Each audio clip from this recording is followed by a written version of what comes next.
So hello, मेरा नाम है अभिषेक और स्वागत करता हूं बच्चों आप सभी का हमारे इस प्यारे से खूबसूरत से प्लेटफॉर्म पे जिसका नाम है JR ट्यूटोरियल्स। ठीक है। सो कैसे हो आप सभी लोग बच्चों? आई होप आप लोग की पढ़ाई एकदम बढ़िया चल रही है बच्चों। ठीक है।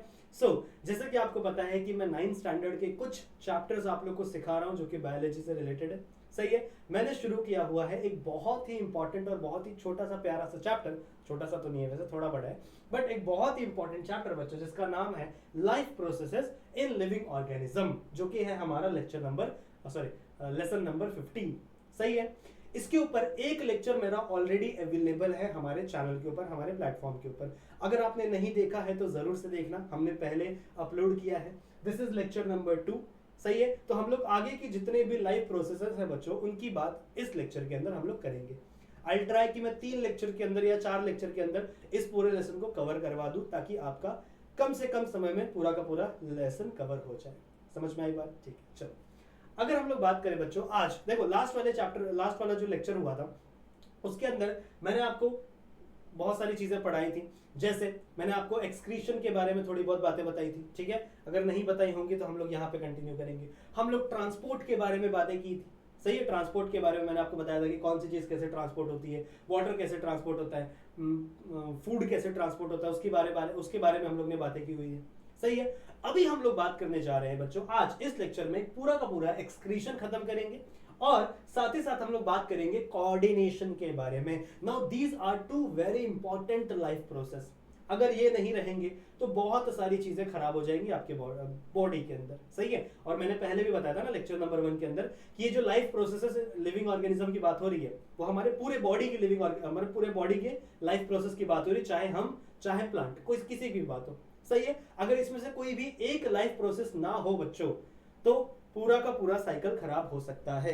एक सेकंड, मैंने माइक ही नहीं लगाया माइक ही नहीं लगाया। क्या आवाज रिकॉर्ड हुई है? हुई होगी। ठीक है। तो मैं कंटिन्यू करता हूं बच्चों। अगर माइक अभी तक आवाज थोड़ी नहीं आई होगी तो थोड़ी सी वॉल्यूम अप करके देखा होगा आप लोगों ने। अभी माइक मैंने लगा लिया, I am so sorry for that. सही है, क्योंकि अभी तक मैंने लेसन शुरू नहीं किया है। चलो कोई बात नहीं।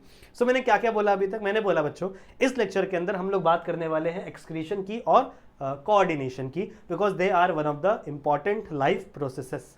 समझ रहे हो? हम लोग बात कर रहे हैं लाइफ प्रोसेसेस की इस चैप्टर के अंदर। यही मैंने अभी तक बोला है, ज्यादा कुछ अभी तक मैंने बताया नहीं। अगर आपको सुनाई नहीं दिया होगा, वैसे सुनाई दिया होगा। सही है। ठीक है। तो लास्ट वाले लेक्चर में हम लोग ने बात की थी ट्रांसपोर्ट की। आज हम लोग बात करेंगे एक्सक्रीशन की सबसे पहले। सही है। So this is lecture number 2। अगर आप लोगों ने हमारे ऐप को डाउनलोड नहीं किया है तो इसे भी जरूर से डाउनलोड कर लेना। और साथ ही साथ बच्चों, अगर आपको कोई भी डाउट होता है तो आप मुझे इंस्टा पे मैसेज कर सकते हो या फिर आप मुझे फॉलो भी कर सकते हो वहां पे, इफ यू वांट। चलेगा। तो शुरुआत करते हैं बच्चों आज के इस लेक्चर की, और सबसे पहला टॉपिक है हमारा एक्सक्रीशन। ओके। एक्सक्रीशन का मतलब क्या है? ध्यान से सुनेंगे। एक्सक्रीशन का मतलब है बच्चों हमारे बॉडी के अंदर जो भी वेस्ट चीजें हैं उन्हें एक्सक्रीट कर देना। सिर्फ हमारी बात नहीं, प्लांट की भी बात हो रही है। प्लांट या फिर जितने भी लिविंग ऑर्गेनिज्म है बच्चों, अगर उनके बॉडी के अंदर कोई भी ऐसी चीज है जिसका कोई भी यूज नहीं है, देयर आर नो यूज, अगर कोई भी ऐसी चीज है तो प्लांट या हम क्या करेंगे, उस चीज को, उस प्रोडक्ट को हम अपने बॉडी से बाहर निकाल देंगे। इसी प्रोसेस को एक्सक्रीशन कहते हैं। जैसे हम लोग हमारे घर के अंदर, अब हम लोग हमारे घर के अंदर सब्जियां काटते हैं। ठीक है। सब्जी की जो वेस्ट चीजें होती है, जैसे मान लो आपने आलू को छीला। ठीक है। तो आलू के ऊपर जो कवरिंग होती है वो तो हम नहीं खाते, वो तो हम नहीं खाते। तो उस कवरिंग को हम लोग क्या करते हैं? फेंक देते हैं। वेस्ट है ना, हम घर के अंदर सजा के तो रखते नहीं इसको, हम उसको फेंक देते हैं। उसी तरीके से हमारे बॉडी के अंदर भी बहुत सारी ऐसी चीजें हैं जो वेस्ट है, जो किसी काम की नहीं है, तो उसे बॉडी जमा करके क्यों रखे? वो क्या करती है बच्चों? उसे एक्सक्रीट कर देती है, and that process is called as excretion. समझ में आई बात? इसी प्रोसेस को हम लोग क्या बोलते हैं बच्चों? एक्सक्रीशन कहते हैं। बात समझ में आई है? बहुत अच्छी बात है। ठीक है। सो एक्सक्रीशन का मतलब होता है, यहां पे मैं लिख दूं, रिमूवल ऑफ अनवांटेड और not useful material from the body of any living organism. अगर आपको लिविंग ऑर्गेनिज्म नहीं पता क्या होता है तो लेक्चर नंबर 1 देखो, वहां पे मैंने लिविंग ऑर्गेनिज्म जैसी छोटी छोटी चीजें भी समझाई हैं। बहुत ही बेसिक लेक्चर था लेक्चर नंबर 1। तो लेक्चर नंबर 1 आप सभी बच्चों को देखना है, उसी के बाद ये लेक्चर पे आप आओगे। सही बात है। तो एक्सक्रीशन का मतलब आप सभी बच्चों को समझ में आ गया कि रिमूवल ऑफ अनवांटेड, जो चीजें नहीं हमें जरूरत ही नहीं है या फिर नॉट यूजफुल, वही मीनिंग है, बस दो अलग अलग वर्ड है। Material from the body of any living organism, उसी के रिमूवल के प्रोसेस को हम लोग क्या बोलते हैं बच्चों? एक्सक्रीशन। अब हमारे अंदर भी एक्सक्रीशन होता है, हम लोग 1 नंबर 2 नंबर दोनों करते हैं, ठीक है, मतलब सुसु भी करते हैं, पॉटी भी करते हैं, सही है, तो वो भी एक टाइप का एक्सक्रीशन है। वाटर हमारे बॉडी से बाहर निकलता है क्योंकि हमारे बॉडी के अंदर ज्यादा, अगर मान लो आपने बहुत सारा पानी पी लिया, बहुत सारा पानी पी लिया, तो आपको सुसु भी ज्यादा लगती है। देखा होगा ना, आपने नोटिस किया होगा, एक बार में 4 गिलास पानी पी लो, फटाक से सुसु लगेगा, फिर और 4 गिलास पानी पी लो और सुसु लगेगा। मतलब आपकी body excess amount of water नहीं रखना चाहती, आपकी body excess amount of water नहीं रखना चाहती है। और सेम चीज अगर आप नमक ज्यादा खा लो, बहुत ज्यादा आपने नमक खा लिया ना, वो भी आपके सुसु के साथ बाहर निकल जाएगा। समझ रहे हो? इस प्रोसेस को हम लोग बोलते हैं बच्चों ऑस्मो रेगुलेशन। इसको हम लोग बोलते हैं ऑस्मो रेगुलेशन। सो ऑस्मो रेगुलेशन मतलब क्या? सेम चीज है। ऑस्मो रेगुलेशन के अंदर सिर्फ सॉल्ट की और वाटर की बात होती है। ऑस्मो रेगुलेशन में सिर्फ सॉल्ट एंड वाटर की बात होती है। समझ रहे हो? सॉल्ट एंड वाटर की ही बात होती है ऑस्मो रेगुलेशन के अंदर। क्लियर है? समझ में आ गया? ये चीज क्लियर है, ठीक है। तो अगर आपकी बॉडी के अंदर सॉल्ट बहुत ज्यादा है, वाटर बहुत ज्यादा है, तो आपकी बॉडी क्या करेगी? जितना यूजफुल है, जितना बॉडी को काम लगेगा, उतना वो यूज करेगी। और जो नहीं यूजफुल है बच्चों, उसे स्टोर करके कोई फायदा नहीं है, बिकॉज ये कोई स्टोरिंग हाउस तो है नहीं। बाहर फेंक दो, बाहर फेंक दो, ठीक है। तो वाटर रिमूव हो जाता है यूरिन के फॉर्म में, और भी बहुत सारी चीजें उसके अंदर रहती हैं। यूरिया रहता है, यूरिक एसिड रहता है, यूरिया नहीं रहता, यूरिक एसिड रहता है। ऐसी चीजें बहुत सारी क्या होती है, हमारे बॉडी से रिमूव हो जाती है। साथ ही के साथ पॉटी की भी अगर हम लोग बात करें बच्चों, तो उसके अंदर जो आप खाना खा रहे हो, जो भी आप चीजें खाते हो, चाहे आप बाहर के फास्ट फूड खा रहे हो, ठीक है, वड़ा पाव समोसा, ये सारी चीजें खा रहे हो, तो इसके अंदर भी हर एक चीज यूजफुल थोड़ी होती है। हाँ, मान लो उसके अंदर ग्लूकोज होगा, मान लो उसके अंदर थोड़ा बहुत फैट होगा, वो चीजें आपकी बॉडी के लिए यूजफुल है, वो बॉडी आपकी ले लेगी। बट जो चीज उसमें यूजफुल है ही नहीं, वो क्या करेगी आपकी बॉडी? उसे एज इट इज, मतलब डाइजेशन करने के बाद उसे आपकी बॉडी से एक्सक्रीट आउट कर दिया जाता है। सही बात है। So this is nothing but a excretion. समझ में आ गया एक्सक्रीशन होता क्या है? ओके, चलिए आगे बढ़ते हैं। नाउ हम लोग बात करेंगे सबसे पहले एक्सक्रीशन इन प्लांट्स। प्लांट्स कैसे एक्सक्रीशन करते हैं? क्या आपने देखा है कि प्लांट सुसु और पॉटी कर रहा है? नहीं, थोड़ा ठीक है, अब नहीं बोलूंगा, ठीक है, चलेगा, कोई बात नहीं। तो बच्चों, प्लांट्स किस प्रकार से एक्सक्रीशन करते हैं? आप लोगों को पता है, एक मौसम आता है जिसको हम लोग बोलते हैं पतझड़ का मौसम। पतझड़ का मौसम, ठीक है, उसको इंग्लिश में क्या बोलते हैं? कुछ तो बोलते हैं, बहुत अच्छा ही नाम है, मैं भूल रहा हूँ, ठीक है, बट हिंदी में बच्चों उसे कहते हैं हम पतझड़ का मौसम। सही है। उसमें होता क्या पता है? पेड़ की सारी पत्तियां गिर जाती हैं। सारी की सारी पत्तियां क्या हो जाती है बच्चों? पेड़ की गिर जाती हैं, और पेड़ पे नई पत्तियां आती है। तो जो पेड़ पे जो पत्तियां गिरी, वो क्या थी? वेस्ट थी, वो हमारे लिए यूजफुल नहीं थी, वो पेड़ के लिए यूजफुल नहीं थी। तो पेड़ ने क्या किया? उसको फेंक दिया। पेड़ ने क्या कर दिया बच्चों? उसको फेंक दिया, मतलब एक्सक्रीट आउट कर दिया उसकी बॉडी से। ऐसे अलग अलग तरीके बच्चों एक्सक्रीशन के प्लांट्स में अगर हम लोग बात करें तो, ठीक है। फिर कुछ कुछ आप लोग ने देखा होगा, प्लांट्स की जो ये होती है ना, छाल होती है ना प्लांट के, जो स्टेम होते हैं, स्टेम बोल रहा हूँ, जो शूट वाला एरिया होता है, ठीक है, जो छाल वाला एरिया होता है, उसको अगर आप कुछ कुछ प्लांट में कट करोगे ना, तो आपको ऐसा रबर टाइप या फिर जेली टाइप स्ट्रक्चर दिखता है। कुछ वो रबर जेली जैसा स्ट्रक्चर निकलता है, वो यहाँ से निकलने लगता है। वो भी क्या है? वो भी एक टाइप का एक्सक्रीशन ही है प्लांट्स के अंदर। समझ रहे हो? ठीक है, बहुत अच्छी बात। यही सारी चीजें हैं, और जो जो चीजें प्लांट से टूट के गिर रही हैं, वो उसका एक्सक्रीशन ही प्रोडक्ट है, और कुछ नहीं। चलो आगे बात करते हैं बच्चों हम लोग एक्सक्रीशन इन ह्यूमन बीइंग। अब देखो, एक्सक्रीशन इन ह्यूमन बीइंग मैंने आपको समझा दिया है, ऑलमोस्ट मैंने आपको समझा दिया है। एक आपका यूरिनेशन, सही बात है, दैट इज कहां से होता है? वो किडनी से होता है। सही है। उसको हम लोग क्या बोलते हैं? Excretory system. एक्सक्रीटरी सिस्टम, जहां से आपका सूसू बन रहा है, एक्सक्रीटरी सिस्टम। और एक आपका होता है बच्चों डाइजेस्टिव सिस्टम। डाइजेस्टिव सिस्टम में एक्चुअली में काम होता है डाइजेशन का, मतलब जो भी आप खाना खा रहे हो वो डाइजेस्ट करने का काम होता है। बट इसके अंदर बाय प्रोडक्ट भी बनता है, जो कि small intestine, large intestine, anus के थ्रू बाहर निकल जाता है, and this is also a part of digestive system. ठीक है, तो जो 2 नंबर वाला है ना, वो है आपका डाइजेस्टिव सिस्टम का पार्ट। समझ में आ रही बात? ठीक है, यहाँ पे डाइजेशन का जो भी बाय प्रोडक्ट होगा, जो भी बच्चों बाय प्रोडक्ट होगा, वो रिमूव होता है किसके अंदर? डाइजेस्टिव सिस्टम से। एक्सक्रीटरी सिस्टम की बात करें तो इसके अंदर बच्चों यूरिन का रिमूवल एक्सक्रीटरी सिस्टम के अंदर आता है। एक्सक्रीटरी सिस्टम के अंदर आपको किडनी देखने के लिए मिलेगी, यूरेटर देखने के लिए मिलेंगे, यूरिनरी ब्लैडर देखने के लिए मिलेंगे। मेरे पास एक फोटो है, दिखाता हूँ। देखो कुछ ऐसा फोटो है, देखो ध्यान से। अगर आप देखो तो ये है किडनी, ये आपकी टेक्स्ट बुक का ही फोटो है बच्चों। अगर आप देखो लाइन ध्यान से, सो दिस इज द किडनी, सही है। यहाँ पे 2 किडनी होती है, पेयर ऑफ किडनी होती है। एक इंसान के पास 2 किडनी होती है ना बच्चों। आप एक बेच के आईफोन भी ले सकते हो, it's your choice, I am not telling anything, ठीक है, करना मत। और इसके ऊपर बच्चों यहाँ पे आपको दिख रहा है ये एक ग्लैंड होता है बच्चों, जिसको हम लोग बोलते हैं एड्रीनल ग्लैंड, जो सर के आपका जो किडनी है ना उसके सर के ऊपर बैठा रहता है, इसको बोलते हैं एड्रीनल ग्लैंड। देखो यहाँ लिखा भी हुआ है, समझ रहे हो। फिर ये आपकी किडनीज है, 2 किडनी। फिर यहाँ पे आप देखो तो ये जो ब्लू और रेड कलर में दिया गया है, ये एक्चुअल में वेन्स होती है। ये जो रेड कलर वाली है ये आपकी कौन सी होगी, ये क्या होगी बच्चों, ये जो रेड कलर वाली है this is actually your when. और ये जो ब्लू कलर वाली है बच्चों ये आपकी आर्टरी होगी। जो ब्लू कलर वाली है वो डीऑक्सीजनेटेड ब्लड लेगी, ये ऑक्सीजनेटेड ब्लड लेगी, क्योंकि आपके ब्लड की जरूरत भी तो है। फिर उसके बाद अगर ये देखो तो ये आपका यूरेटर है, दिख रहा है, ये जो पाइप नीचे आ रही है ये आपका यूरेटर है बच्चों, यूरेटर, समझ रहे हो, रुको, ये आपका यूरेटर है।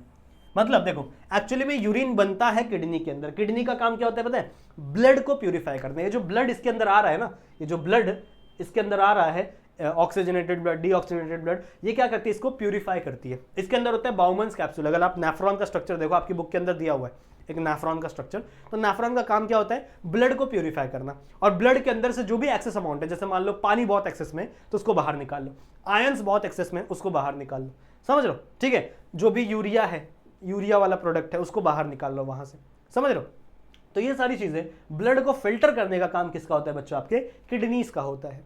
किडनी ब्लड को फिल्टर करेंगे, जो भी वेस्ट उसको मिला है वो क्या करेंगी, इस यूरेटर के थ्रू वो क्या कर देंगी, उसको नीचे भेज देंगी। इस यूरेटर के थ्रू वो क्या करेंगे, उस चीज को नीचे भेज देंगी। और अगर आप देखो बच्चों तो यहां पे एक स्टोरिंग यूनिट है, दिख रहा है, दिख रहा है, if you can see this is the storing unit called as urinary bladder. ये एक ब्लैडर है, ठीक है, जिसका काम ही है बच्चों यूरिन को स्टोर करके रखना। और फिर यहां से पीनस आएगा, जिससे क्या हो जाएगा, हमारा यूरिन रिलीज हो जाएगा। डिफर करता है, मेल में पीनस होगा, फीमेल में नहीं होगा, ठीक है। समझ में आई बात, समझ में आई बात, ठीक है, क्लियर है। So this is the structure और this is the excretory system of the human being. अब यहां पे देखो, अगर आप देखो तो किडनी का डिटेल स्ट्रक्चर बनाया, देख रहे हो, किडनी का डिटेल स्ट्रक्चर बना। इसके अंदर देखो ब्लड कैसे जा रहा है, कहाँ जा रहा है, ये अलग अलग पिरामिड्स हैं। इसको पढ़ने की जरूरत नहीं है वैसे भी, ये तुम लोग 12th में आओगे तो पढ़ोगे ये पिरामिड वाले स्ट्रक्चर। बट तुम लोग सिर्फ ये डायग्राम देख के रखो। इसमें यूरेटर इंपॉर्टेंट है, ये आर्टरी वेन लिखना इंपॉर्टेंट है, कॉर्टेक्स मेडुला वो तुम लोग को पता ही है, बाहर अंदर इसको बोलते हैं कॉर्टेक्स, अंदर इस वाले पोर्शन को मेडुला बोलते हैं, सही है ना, समझ में आ गया। तो यही है बच्चों आपका एक्सक्रीटरी सिस्टम किसके अंदर, ह्यूमंस के अंदर। आई होप आपको समझ में आ गया होगा, ठीक है। चले आगे। अब अगला जो टॉपिक है बच्चों वो है हमारा बहुत इंपॉर्टेंट, वो है हमारा कोऑर्डिनेशन। वो क्या है, हमारा coordination. Now coordination is really really really important. आपको पता है कोऑर्डिनेशन होता क्या है। मान लो मुझे यहां पे कुछ लिखना है, मुझे यहां पे कुछ लिखना है, ठीक है, तो मैं कैसे लिखूंगा। सबसे पहले मेरे दिमाग के अंदर सिग्नल आएगा कि नहीं भाई मुझे यहाँ पे कुछ लिखना है। मान लो मुझे अभिषेक लिखना है यहाँ पे, तो मेरे दिमाग के अंदर ही सिग्नल आएगा कि भाई यहाँ पे अभिषेक लिखो। फिर वो सिग्नल किसको भेजेगा, वो सिग्नल भेजेगा बच्चों हाथ को। वो सिग्नल किसको भेजेगा, हाथ को भेजेगा। हाथ के अंदर जो मसल्स है वो मसल्स ऐसे उठेंगी, ऐसे जाएंगी, ऐसे जाएंगी। सबसे पहले पेन को उठाएंगी और फिर वो मसल्स, मेरे पैर की मसल्स घूमेंगी, मेरे पैर की मसल्स है वो क्या करेंगी, ऐसे घूमेंगी। और उसके बाद मेरा हाथ का मसल क्या करेगा, कुछ ऐसा ऐसा ऐसा ऐसा, यहाँ पे ऐसा हाथ का मूवमेंट होगा। और उसके बाद क्या होगा बच्चों, यहाँ पे अभिषेक मैं लिख सकता हूँ। तो अगर आपने देखा कि अगर मुझे एक छोटा सा मूवमेंट भी करना है तो मेरे बॉडी के अलग अलग मसल्स, अलग अलग पार्ट्स की जरूरत मुझे पड़ रही है। अगर मान लो मुझे किसी को झापड़ मारना है, मान लो वहां पे कोई खड़ा है और बोल रहा है कि अभिषेक सर अच्छा नहीं पढ़ाते, गलत बात है ना, ये तो गलत बात है, फिर तो मारना पड़ेगा उसको। तो वहां से कोई ऐसा बैठा है बच्चों, ठीक है, ठीक है, समझ रहे हो ना, मजाक कर रहा हूं। और उसने बोला ऐसा, अब मुझे आया गुस्सा, मैं जाऊंगा उसको मारूंगा, ठीक है। वैसे गलत है मारना, पर एग्जाम्पल दे रहा हूं, जस्ट एग्जाम्पल, इमेजिन कुछ भी कर सकते हैं हम लोग। अब मुझे आया गुस्सा, मेरे दिमाग को गुस्सा आया, मेरा दिमाग बोल रहा है इसको मारना है, पर क्या दिमाग वहां तक पहुंचा, नहीं, मेरे पैर वहां तक पहुंचे। तो मेरा पैर चल चल के गया वहां तक। फिर मेरे दिमाग ने मेरे हाथ को सिग्नल दिया कि भाई उठ, और मैंने तड़ाक से झापड़ उसको लगा दिया, समझ रहे हो, ठीक है। सो अगर मैं बात करूं बच्चों, तो मेरे बॉडी के डिफरेंट जो ऑर्गन्स हैं वो क्या कर रहे हैं बच्चों, एक दूसरे के साथ कोऑर्डिनेट कर रहे हैं, एक दूसरे के साथ बातें कर रहे हैं, यू कैन से। अगर मान लो मैं वहां तक चल के जाता ही ना, मान लो मेरे पैर बोलते नहीं मैं चलूंगा ही नहीं, मैं चलूंगा ही नहीं, तो मैं कैसे जाके उसको मारता, मैं तो मार ही नहीं पाता। समझ रहे हो? तो इसका मतलब क्या है कि मेरे पूरे के पूरे बॉडी क्या करती है बच्चों, कोऑर्डिनेट करती है। और इस सबको कंट्रोल कौन करता है? इस सबको कंट्रोल करता है आपका सीएनएस, यानी central nervous system. Central nervous system में एक तो आपका ब्रेन आ गया और एक आपकी स्पाइनल कॉर्ड आती है, एक आपका ब्रेन और एक आपका स्पाइनल कॉर्ड, यही आपके पूरे बॉडी को कंट्रोल करते हैं। अब ये मैं हैंड मूवमेंट भी कर पा रहा हूं ना, तो ये मैं ब्रेन की वजह से कर पा रहा हूं, जो मैं लिख भी पा रहा हूं वो मैं ब्रेन की वजह से लिख पा रहा हूं। इसी चीज को बोलते हैं बच्चों कोऑर्डिनेशन। इसी चीज को हम लोग क्या बोलते हैं बच्चों, कोऑर्डिनेशन, ताकि हर एक ऑर्गन एक साथ काम करे, हर एक ऑर्गन एक साथ काम करे, तभी आपकी बॉडी अच्छे से चलेगी।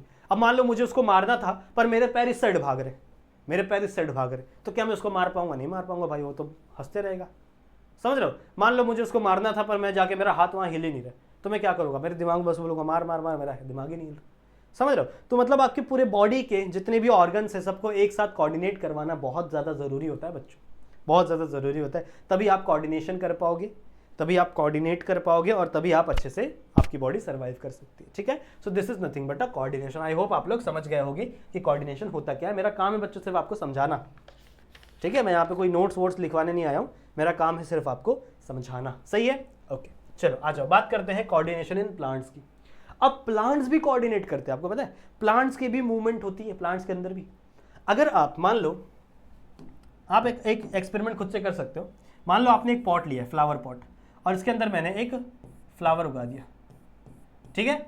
और इसको मैंने कहाँ पे रख दिया? विंडो पे रख दिया। मान लो इसको मैंने रख दिया यहाँ पे, ये मेरा विंडो है, ठीक है? इस विंडो के ऊपर मैंने इसको रख दिया, विंडो के बाजू में इसको रख दिया। अच्छा विंडो नहीं है ये, कैसे बनाई विंडो यार? इमेजिन करो कि मैंने इसको विंडो के बाजू में रखा है। अब विंडो के बाहर से धूप आ रही है, विंडो के बाहर से धूप आ रही है बच्चों, तो ये प्लांट कैसे उगेगा पता है? ये प्लांट उगेगा धूप की तरफ, सन की तरफ, मतलब ये ऐसे घूम जाएगा यहाँ से और बाहर उगने लगेगा, बाहर साइड उगने लगेगा। समझ रहे हो? ये विंडो के बाहर चला जाएगा और वहां से उगने लगेगा। ऑब्वियसली ये एक दिन में तो नहीं होगा, पर धीरे धीरे ये बाहर की साइड उगेगा। क्यों? क्योंकि उसको बाहर से धूप मिल रही है, तो मतलब उसके साथ कोऑर्डिनेट कर रहा है वो।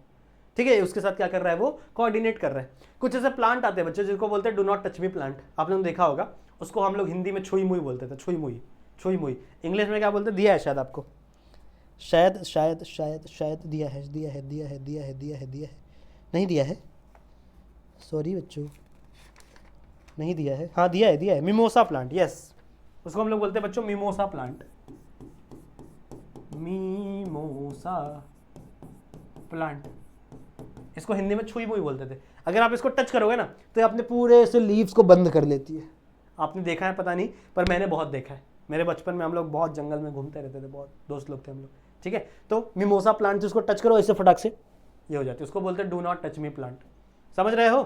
समझ रहे हो? तो ये भी क्या है बच्चों? This is also response to stimulus. कुछ रिस्पॉन्स ही है, तो कुछ रिस्पॉन्स ही है बच्चों। सही बात है, सही बात है। अच्छा, मैंने ये जो आपको एग्जांपल दिया बच्चों, इसको हम लोग कहते हैं ट्रॉपिक मूवमेंट। ट्रॉपिक मूवमेंट मतलब प्लांट का कोई भी मूवमेंट को ट्रॉपिक ही बोलते हैं। ये ट्रॉपिक मूवमेंट किसकी तरफ है? लाइट की तरफ है, इसीलिए इसको हम लोग बोलते हैं फोटोट्रॉपिक मूवमेंट। Phototropic movement. एक और ट्रॉपिक आप मूवमेंट बता सकते हो, जैसे मान लो रूट्स है, रूट्स, प्लांट के रूट्स भी तो होंगे। अगर मान लो इसकी बात नहीं करें, इसके रूट तो उसी कंटेनर में, पर बहुत सारे जंगल है, जंगल के अंदर रूट्स, जो बड़े बड़े प्लांट्स है उसके रूट्स होंगे। वो रूट्स हमेशा उसी की तरफ जाएंगे जहां पे ज्यादा पानी है, जिस जगह पे उसको पानी मिलेगा हमेशा रूट्स उसी तरफ ग्रो होंगे। वो भी एक टाइप का ट्रॉपिक मूवमेंट है, ग्रेविटेशनल ट्रॉपिक मूवमेंट। ये कौन सा ट्रॉपिक मूवमेंट है बच्चों? लाइट की तरफ बढ़ रहा है, इसको हम लोग बोलते हैं फोटोट्रॉपिक मूवमेंट। समझ रहे हो? So this is the movement of some plants, जो क्या दिखाते हैं बच्चों, जिसकी वजह से क्या होता है, आपके कोऑर्डिनेशन हो सकता है। आप लोग ने एक प्लांट का नाम सुना होगा, वीनस फ्लाई ट्रैप करके। वीनस फ्लाई ट्रैप, उसका नाम ही है वीनस फ्लाई ट्रैप। ऐसे रहता है, ऐसे कोई भी मधुमक्खी, उसके अंदर से ना बहुत प्यारी स्मेल आती है, बहुत अच्छी स्मेल आती है प्लांट्स के अंदर से। तो जो मक्खियाँ रहती हैं उनको क्या चाहिए? नेक्टर चाहिए। तो वो क्या करती है? उस स्मेल की वजह से जाके उसके अंदर बैठ जाती है, और जैसे बैठती है बंद कर देता है बंदा। इसको क्या करता है? ट्रैप कर लेता है। फ्लाई ट्रैप, उसका नाम ही है ना फ्लाई ट्रैप। जो भी फ्लाइज उड़ रही है उनको क्या कर लेता है? वो ट्रैप कर लेता है, और जैसे उसने ट्रैप किया वो फ्लाई का खेल खत्म। सो this is also same kind of stimulus, you can say. समझ में आई बात? समझ में आई बात? ठीक है, सो आई होप बच्चों जितनी भी चीजें मैंने आपको सिखाई हैं, समझाई हैं, वो चीज आपको समझ में आई होगी। इस लेक्चर में हम लोगों ने कोऑर्डिनेशन ऑफ प्लांट्स, कोऑर्डिनेशन क्या होता है, एक्सक्रीशन प्लांट्स के अंदर कैसे होता है, एनिमल्स के अंदर मतलब ह्यूमंस के अंदर कैसे होता है, उसकी बातें की हैं। सही है। अगला जो लेक्चर होगा उसके अंदर हम लोग पढ़ेंगे कोऑर्डिनेशन इन ह्यूमन बीइंग, और you can say coordination in animals की हम लोग बात करेंगे। मतलब हमारे अंदर कैसे कोऑर्डिनेशन होता है, क्या हमारा brain, central nervous system, peripheral nervous system, autonomous nervous system क्या होता है, केमिकल कंट्रोल क्या होता है, उसकी बातें हम लोग अगले लेक्चर में करेंगे। सो आई होप बच्चों आप सभी बच्चों को ये लेक्चर बहुत पसंद आया होगा। ठीक है, सो मिलते हैं बच्चों ऐसे ही अगले लेक्चर में, जहां पे हम लोग और भी बहुत सारी चीजें डिस्कस करेंगे। तब तक के लिए आप अपना ध्यान रखना and keep studying. Bye bye.